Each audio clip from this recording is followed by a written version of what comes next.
IQOO team तामिलास के एक player smiley पे आपने रिसेंटली देखा होगा बैन लगा, जहां पे वो एक T1 टूर्नामेंट में खेल रहे थे और उस दौरान उन पे बैन लग गया।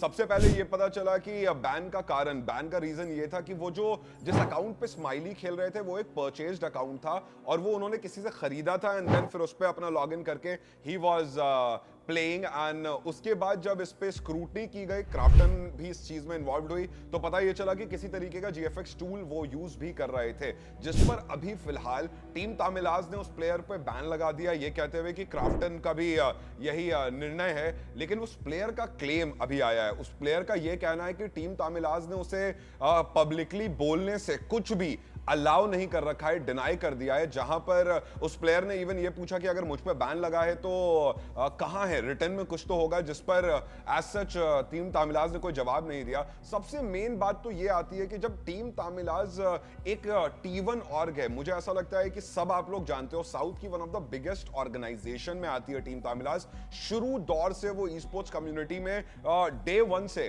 वो सारे टूर्नामेंट्स में खेल रही है। हाउ कम जब आप एक प्लेयर लेते हो तो आप उसकी स्क्रूटनी नहीं करते।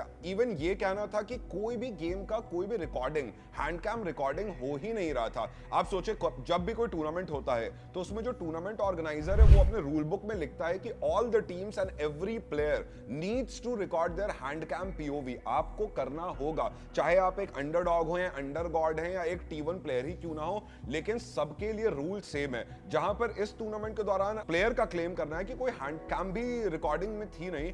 Now again the question is on team Tamilas, a well reputed T1 organization in India जो बहुत फेमस है, बहुत सारी लाइनअप्स उनकी अलग अलग गेमों में खेलते हुए हमने देखा है, BGMI स्पेशली, जिसमें उनकी लाइनअप हमेशा हमें T1 टूर्नामेंट्स में देखने को मिली। स्माइली जैसे प्लेयर को बैन कर देना, जहां पे वो खुद क्लेम कर रहा है कि उसको बोलने का मौका नहीं दिया गया, उसको उसकी स्टोरी शेयर करने का मौका तक नहीं गया, that is something which everyone in the community is saying कि वो बहुत अनप्रोफेशनलिज्म वाली चीज है। क्योंकि जब आपने उस प्लेयर को लिया, जब आपने उसको कॉन्ट्रैक्ट पे लिया, सबसे मेन चीज एक प्लेयर को लेने के बाद मुझे लगता है उसकी ID ही होती है जिसमें वो आपको रिप्रेजेंट करने वाला है। हाउ कम आपने उसको चेक पहले नहीं किया? ये तो वो वाली बात हो गई कि जब चोरी पकड़ा जा रही है तो आप कह रहे हो कि हाँ ये चोर है और इसको सजा मिल गई, आप उसकी रिस्पॉन्सिबिलिटी कैसे लेते हो? अगर आप ये कहोगे कि टीम तामिलास ने उस GSG के टूर्नामेंट से वो हट गए, उन्होंने उस टूर्नामेंट से अपने आप को बैक ऑफ कर दिया, बट दैट्स नॉट समथिंग जो एक T1 ऑर्ग करके ऐसे निकल सकती है, क्योंकि प्लेयर की जिम्मेदारी ऑर्ग की है। प्लेयर उनके बैनर के अंडर आके खेल रहा है, उनके सारे ब्रांड्स को रिप्रेजेंट कर रहा है। तो हाउ कम